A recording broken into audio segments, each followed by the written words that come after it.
നമസ്കാരം. എല്ലാവർക്കും ഇന്നത്തെ മലയാളം ക്ലാസ്സിലേക്ക് സ്വാഗതം. എല്ലാവരും സുഖമായിട്ടിരിക്കുന്നു എന്ന് പ്രതീക്ഷിക്കുന്നു. പിന്നെ ഇന്നലെ നമ്മൾ പറഞ്ഞു തുടങ്ങിയത് തന്നെ ഒരു പെൺകുഞ്ഞിൻ്റെ കാര്യമായിരുന്നു അല്ലേ? കാണാതായി എന്ന് പറഞ്ഞു. ഇന്നലെ തന്നെ എന്ത് ചെയ്തു? കണ്ടു കിട്ടി. അതിൽ വളരെയധികം സന്തോഷം. അപ്പം എന്ത് ചെയ്യാം? ഇനി നമുക്ക് പ്രാർത്ഥിക്കാം. ഈ ലോകത്തുള്ള ആർക്കും അറിഞ്ഞുകൊണ്ട് പോലും എന്ത് ചെയ്യരുത്, ഒരാപത്തും വരുത്തരുത് എന്ന് ഓരോ ദിവസത്തെ പ്രാർത്ഥനയിലും നമുക്ക് എന്ത് ചെയ്യാം? ഉൾപ്പെടുത്താം അല്ലേ? നമ്മുടെ പ്രാർത്ഥന, പ്രത്യേകിച്ച് നിങ്ങൾ കുഞ്ഞുമക്കളുടെ പ്രാർത്ഥന ദൈവം എന്ത് ചെയ്യും? പെട്ടെന്ന് കേൾക്കുമെന്നാണ് പറയാറുള്ളത്. അപ്പം എന്ത് ചെയ്യുക? ആർക്കും ഒരാപത്തും വരാതിരിക്കാനായിട്ട് നമ്മൾ എപ്പോഴും എന്ത് ചെയ്യുക? പ്രാർത്ഥിക്കുക. നമുക്ക് കാര്യത്തിലോട്ട് കിടക്കാം. ഇന്നലെ എന്ത് ചെയ്തു? ഉപന്യാസം എന്താണെന്ന് പഠിച്ചു അല്ലേ? എന്തായിരുന്നടാ ഉപന്യാസം? ഒരു വിഷയത്തെക്കുറിച്ച് വിശകലനം ചെയ്തുകൊണ്ട് എഴുതി തയ്യാറാക്കുന്നതാണ് ഉപന്യാസം എന്ന് പറഞ്ഞല്ലേ? ഒരു വിഷയത്തെക്കുറിച്ച് വിശകലനം ചെയ്തുകൊണ്ട് എഴുതി തയ്യാറാക്കുന്നതാണ് ഉപന്യാസം എന്നും, ഉപന്യാസത്തിന് 3 ഘട്ടങ്ങളുണ്ടെന്നും, ആദ്യം എന്ത് ചെയ്യണം? തലക്കെട്ട് കൊടുക്കണം അല്ലേ? നമ്മുടെ വിഷയവുമായി ബന്ധപ്പെട്ട തലക്കെട്ട് കൊടുക്കുക. അതിനുശേഷം ഫസ്റ്റ് പാരഗ്രാഫ് എന്തായിരിക്കണം? ഖണ്ഡിക ആമുഖമായിരിക്കണം അല്ലേ? വായനക്കാരന് ആശയം മനസ്സിലാക്കുന്ന രീതിയിൽ, ആകർഷകമായ രീതിയിൽ എന്ത് ചെയ്തിരിക്കണം? ആമുഖം എഴുതണം. രണ്ടാമത് പ്രതിപാദ്യം എന്ന് പറയും. അതായത് നമ്മുടെ വിഷയത്തെക്കുറിച്ച് ഒരുപാട് ചിന്തിച്ച് മനസ്സിലാക്കിയ കാര്യങ്ങളെ ആശയസഹിതം വ്യക്തമായി എഴുതി രേഖപ്പെടുത്തുന്നതാണ് എന്ത്? പ്രതിപാദ്യം എന്ന് പറയുന്നത്. അവസാനം വന്നിട്ട് ഉപസംഹാരം. ആ വിഷയത്തെക്കുറിച്ച്, ഞാൻ എഴുതിയ വിഷയത്തെക്കുറിച്ച് എനിക്ക് എന്ത് മനസ്സിലായോ, എൻ്റെ നിലപാട് എന്താണോ, എൻ്റെ കാഴ്ചപ്പാട് എന്താണോ, അത് എഴുതി വെക്കുന്നത് ഉപസംഹാരമെന്നും പഠിച്ചു. ഇത്ര എഴുതുമ്പോൾ 5 മാർക്കിൻ്റെ ഒരു ക്വസ്റ്റ്യൻ്റെ ആൻസറായി മാറുമെന്നും പഠിച്ചു. ഇന്ന് ഞാൻ എന്താ ചെയ്യാൻ പോകുന്നത്? ഒരു ഉപന്യാസം നിങ്ങൾക്ക് എഴുതി കാണിച്ചു തരാമെന്ന് പറഞ്ഞല്ലേ? നമ്മളെല്ലാം പഠിക്കുന്നവരാണ്. വളരും തോറും കൂടിക്കൊണ്ടിരിക്കുന്ന ഒന്നാണ് എന്ത്? അറിവെന്ന് പറയുന്നത്. അപ്പോൾ വിദ്യാഭ്യാസം തന്നെ മെയിനായിട്ട് എന്ത് ചെയ്യുക? നമ്മുടെ വിഷയമായിട്ട് എടുക്കുക അല്ലേ? വിദ്യാഭ്യാസത്തിൻ്റെ പ്രാധാന്യം എന്താണ്? വിദ്യാഭ്യാസത്തിൻ്റെ പ്രാധാന്യം എന്താണ്? അതെല്ലാവർക്കും ഒരുപോലെ കിട്ടുന്നുണ്ടോ?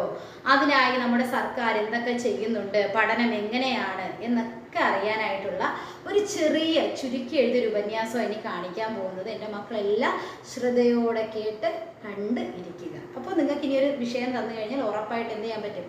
ഉപന്യാസം സിമ്പിളായിട്ട് എഴുതാനായിട്ട് പറ്റും. ഉപന്യാസം ശ്രദ്ധിച്ചോളൂ. ഉപന്യാസം വിഷയം എന്തുവാ? തലക്കെട്ട് എന്തുവാ? വിദ്യാഭ്യാസത്തിൻ്റെ പ്രാധാന്യം അല്ലേ? അറിവിൻ്റെ പ്രാധാന്യം എന്താണ്? വിദ്യാഭ്യാസത്തിൻ്റെ പ്രാധാന്യം എന്താണെന്നാണ് അതിൻ്റെ തലക്കെട്ട്, ശീർഷകം. അടുത്ത് നോക്കിക്കേ, ആദ്യത്തെ പാരഗ്രാഫിൽ എന്തായിരിക്കും? ആമുഖമാണല്ലേ? അതായത് ഒരു വ്യക്തിയെ ആകർഷിക്കുന്ന രീതിയിലായിരിക്കണം ആമുഖം. അതായത് ആശയത്തിലോട്ട് എത്തിക്കാൻ, ആ വിദ്യാഭ്യാസത്തിൻ്റെ പ്രാധാന്യം എന്താണെന്ന് ആശയത്തിലോട്ട് എത്തിക്കാൻ കഴിയുന്നതായിരിക്കണം എന്ത്? ആമുഖം. നോക്കിക്കേ, ഒരു വ്യക്തിയുടെ ജീവിതത്തെ ശരിയായി രൂപപ്പെടുത്താൻ കഴിയുന്ന ഘടകങ്ങളിലൊന്നാണ് വിദ്യാഭ്യാസം. അത് ആളുകളുടെ വ്യക്തി ജീവിതത്തെ മാത്രമല്ല, അവരുടെ സമൂഹത്തെയും മെച്ചപ്പെടുത്തുന്നു. ജീവിതത്തിലുടനീളം അറിവ്, വിശ്വാസം, വൈദഗ്ധ്യം, മൂല്യങ്ങൾ, ധാർമ്മിക ശീലങ്ങൾ എന്നിവ വളർത്തിയെടുക്കാൻ വിദ്യാഭ്യാസം സഹായിക്കുന്നു. വിദ്യാഭ്യാസം ജീവിതത്തെ മികച്ചതും സമാധാനപരവുമാക്കുന്നു. അത് വ്യക്തികളുടെ വ്യക്തിത്വത്തെ രൂപാന്തരപ്പെടുത്തുകയും അവർക്ക് ആത്മവിശ്വാസം നൽകുകയും ചെയ്യുന്നു. നോക്കിക്കേ, ആമുഖത്തിൽ അപ്പോൾ വിദ്യാഭ്യാസത്തിൻ്റെ ശരിയായ പ്രാധാന്യം എന്താണെന്ന് കൊടുത്തിട്ടുണ്ടല്ലേ? അപ്പോൾ വായിക്കുന്ന ആളിന് ആദ്യം മനസ്സിലാവും എന്താ വിദ്യാഭ്യാസത്തിൻ്റെ പ്രാധാന്യം എന്നുള്ളത്. ഇനി അടുത്തെന്താ? വിശകലനം ചെയ്ത കാര്യങ്ങൾ ഞങ്ങൾ ചുരുക്കി എഴുതിയിട്ടുള്ളത് അല്ലേ? ആശയങ്ങളെല്ലാം കൂടി നോക്കിക്കേ. വിദ്യാഭ്യാസം എന്നാൽ എഴുത്തും വായനയും പഠിക്കുക എന്നതല്ല, അത് പ്രതിസന്ധികളെ തരണം ചെയ്യാനുള്ള കരുത്താർജിക്കലാണ് എന്ന് ഗാന്ധിജി പറഞ്ഞത് വിദ്യാഭ്യാസത്തിൻ്റെ പ്രാധാന്യം ജനങ്ങളിലേക്ക് എത്തിക്കാനായാണ്. ഇന്ത്യയിൽ വിദ്യാഭ്യാസം ഓരോ പൗരൻ്റെയും ഭരണഘടനാപരമായ അവകാശമാണ്. അതിനാൽ ഏത് പ്രായക്കാർക്കും, മതത്തിനും, ജാതിക്കും, പ്രദേശത്തിനും വിദ്യാഭ്യാസം നേടാനുള്ള സ്വാതന്ത്ര്യമുണ്ട്. വിദ്യാസമ്പന്നനായ ഒരു വ്യക്തി എല്ലായിടത്തും ബഹുമാനിക്കപ്പെടുകയും സമൂഹത്തിൽ നന്നായി പരിഗണിക്കപ്പെടുകയും ചെയ്യുന്നു. ഇന്ന് സ്കൂൾ പാഠ്യപദ്ധതിയിൽ നിരവധി പരീക്ഷണങ്ങളും പ്രായോഗികതയും പാഠ്യേതര പ്രവർത്തനങ്ങളും നടത്താനുള്ള ശ്രമങ്ങൾ നടന്നു വരികയാണ്. ഇതുവഴി വിദ്യാർത്ഥികൾ അവരുടെ കാഴ്ചപ്പാടുകൾ വായിക്കാനും എഴുതാനും മറ്റുള്ളവരുടെ മുന്നിൽ അവതരിപ്പിക്കാനും പഠിക്കുന്നു. കൂടാതെ ഡിജിറ്റൽ വിദ്യാഭ്യാസത്തിൻ്റെ ഈ കാലഘട്ടത്തിൽ ആർക്കും അവരുടെ വിരൽത്തുമ്പിൽ ഓൺലൈനായി വിവരങ്ങൾ ശേഖരിക്കാനും പുതിയ അറിവുകൾ അതിലൂടെ ആർജിക്കാനും കഴിയുന്നു. വിദ്യാഭ്യാസം പ്രോത്സാഹിപ്പിക്കുന്നതിനായി സർക്കാർ നിരവധി നടപടികൾ സ്വീകരിച്ചിട്ടുണ്ട്. രാജ്യത്തിൻ്റെ സമത്വ വികസനം ഉറപ്പാക്കാൻ ഒരു സർക്കാരിനും അവഗണിക്കാനാകാത്ത ഒരു പ്രധാന വശമാണ് വിദ്യാഭ്യാസം. മേലെ തട്ടു മുതൽ താഴെ തട്ടു വരെയുള്ള എല്ലാവർക്കും വിദ്യാഭ്യാസം നൽകാനായി വിദ്യാഭ്യാസ അവകാശ നിയമം വഴി 6 വയസ്സ് മുതൽ 16 വയസ്സുവരെയുള്ള കുട്ടികൾക്ക് അയൽപ്പക്ക വിദ്യാലയത്തിൽ സൗജന്യവും നിർബന്ധിതവുമായ വിദ്യാഭ്യാസം നൽകി വരുന്നു. ഉച്ചഭക്ഷണം, സർവശിക്ഷ അഭിയാൻ, മുതിർന്നവർക്കുള്ള വിദ്യാഭ്യാസവും നൈപുണ്യ വികസന പദ്ധതിയും, national means cum merit scholarship, ബാലികാ വിദ്യാലയം തുടങ്ങി നിരവധി പദ്ധതികളാണ് സർക്കാർ നടപ്പിലാക്കി വരുന്നത്. അപ്പോൾ ഇപ്പോൾ കഴിഞ്ഞ 2 പാരഗ്രാഫ് എന്തായിരുന്നടാ ഖണ്ഡികയും? നമ്മൾ ശേഖരിച്ച വിവരങ്ങളിലുള്ള പ്രധാന ആശയങ്ങൾ അല്ലേ? സർക്കാർ സ്വീകരിച്ചിരിക്കുന്ന നടപടി എന്താണ്, ഏതൊക്കെ രീതിയിലാണ് ഇന്ന് വിദ്യാഭ്യാസം മുന്നോട്ട് പോകുന്നത് അല്ലേ? ഓൺലൈനായിട്ടൊക്കെ ഇപ്പോൾ ഒരുപാട് വിവരങ്ങൾ ശേഖരിക്കാൻ പറ്റുന്നുണ്ട്. അതെല്ലാം എന്ത് ചെയ്തിട്ടുണ്ട്? ഈ 2 പാരഗ്രാഫിൽ വിശകലനം ചെയ്ത് ആശയരൂപേണ എഴുതിയിട്ടുണ്ട്. ഇനി അടുത്ത് ലാസ്റ്റ് എന്താ? ഉപസംഹാരം. ഞാൻ ഈ വിഷയത്തിൽ നിന്ന് എൻ്റെ അറിവ് എന്താണ് അല്ലേ, എൻ്റെ കാര്യം ഞാൻ എന്താണ് ഇതിൽ നിന്ന് മനസ്സിലാക്കിയത്, എൻ്റെ നിലപാടാണ് ഇവിടെ വ്യക്തമാക്കുന്നത്. എന്താണെന്ന് നോക്കിക്കേ. നമ്മുടെ രാജ്യത്തിൻ്റെ വളർച്ചയ്ക്ക് പ്രസക്തമായ അറിവും മനോഭാവവും വൈദഗ്ധ്യവുമുള്ള ഒരു നല്ല വിദ്യാസമ്പന്നരായ ജനസംഖ്യ ആവശ്യമാണ്. ഗ്രാമപ്രദേശങ്ങളിൽ വിദ്യാഭ്യാസത്തിൻ്റെ പ്രാധാന്യത്തെക്കുറിച്ച് ബോധവൽക്കരണം നടത്തുന്നതിലൂടെ ഇത് നേടാനാകും. ഒരാൾക്ക് ഭക്ഷണം നൽകിയാൽ ഒരു തവണ മാത്രമേ വിശപ്പ് മാറൂ. പക്ഷേ ഒരാളെ പഠിപ്പിക്കുകയാണെങ്കിൽ അയാളുടെ ജീവിതം തന്നെ മാറുമെന്ന് പണ്ട് പറഞ്ഞിട്ടുള്ളത് വളരെ സത്യമായ കാര്യമാണ്.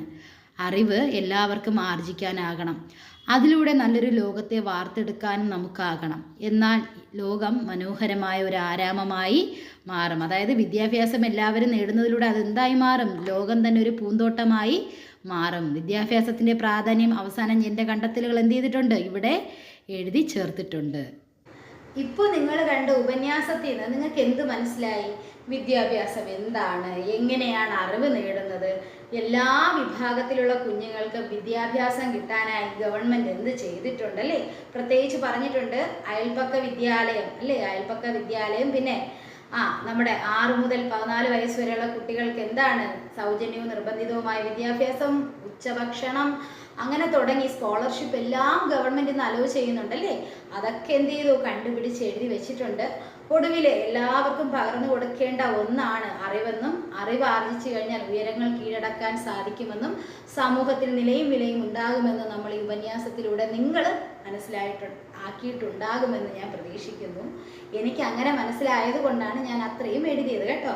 അപ്പം നിങ്ങൾ എന്ത് ചെയ്യുക? നിങ്ങൾക്ക് കിട്ടുന്ന വിഷയം നല്ല രീതിയിൽ ഉപന്യാസം എഴുതി സമർത്ഥിക്കാനായിട്ട് ശ്രമിക്കുക. വേറെ ഒന്നുമില്ല, തലക്കെട്ട് കൊടുക്കണം. ആമുഖമായിട്ട് എന്ത് ചെയ്യണം?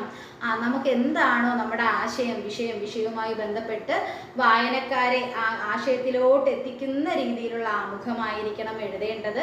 അത് കഴിഞ്ഞിട്ട് പ്രതിപാദ്യമാണ് വരുന്നത്. ആ വിഷയത്തെക്കുറിച്ച് ചിന്തിച്ച് അവലോകനം ചെയ്തുകൊണ്ട് എഴുതുന്ന ആശയങ്ങളെല്ലാം ഉൾപ്പെടുത്തിക്കൊണ്ട് എഴുതുന്നതാണ് എന്തെന്ന് പറയുന്നത്? പ്രതിപാദ്യം എന്ന് പറയുന്ന ഭാഗം.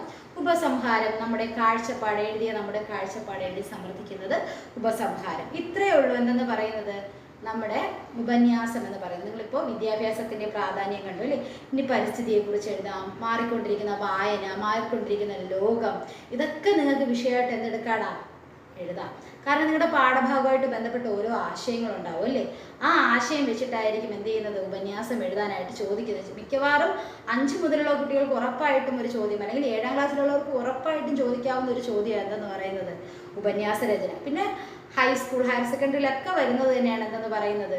ഈ ഉപന്യാസം എന്ന് പറയുന്നത്. അപ്പോൾ ഉപന്യാസം എന്ന് പറഞ്ഞാൽ എന്താ? ഒരു വിഷയത്തെക്കുറിച്ച് അവർ വിശകലനം ചെയ്തുകൊണ്ട് എഴുതി തയ്യാറാക്കുന്നതാണ്. എന്തെന്ന് പഠിച്ചു?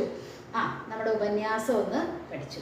അപ്പോൾ ഇന്ന് ചെറിയൊരു ക്ലാസ്സാണ്. നിങ്ങൾക്ക് ഈ ഉപന്യാസം എന്താണ്, അതായത് വിദ്യാഭ്യാസത്തിൻ്റെ പ്രാധാന്യം നമ്മുടെ സമൂഹത്തിൽ എത്രത്തോളം ഉണ്ട്, അത് നമുക്ക് നൽകുന്ന വില എന്ത്, ഒരു പൗരനെ നല്ലവനാക്കി മാറ്റുന്നത് എന്താണ്? വിദ്യാഭ്യാസമാണ് അല്ലേ? അറിവാണ്. അപ്പോൾ അതിനെക്കുറിച്ചൊക്കെ ഒരു കുഞ്ഞ് ഉപന്യാസം ഞാൻ കാണിച്ചത്. അത് മനസ്സിലായിട്ടുണ്ടാവുമെന്ന് വിചാരിക്കുന്നു. അപ്പോൾ എല്ലാവരും നന്നായിട്ട് പഠിക്കുക, മനസ്സിലാക്കുക. അപ്പം നാളെ നമുക്ക് വേറൊരു ക്ലാസ്സുമായിട്ട് വീണ്ടും കാണാം. എല്ലാവർക്കും നന്ദി.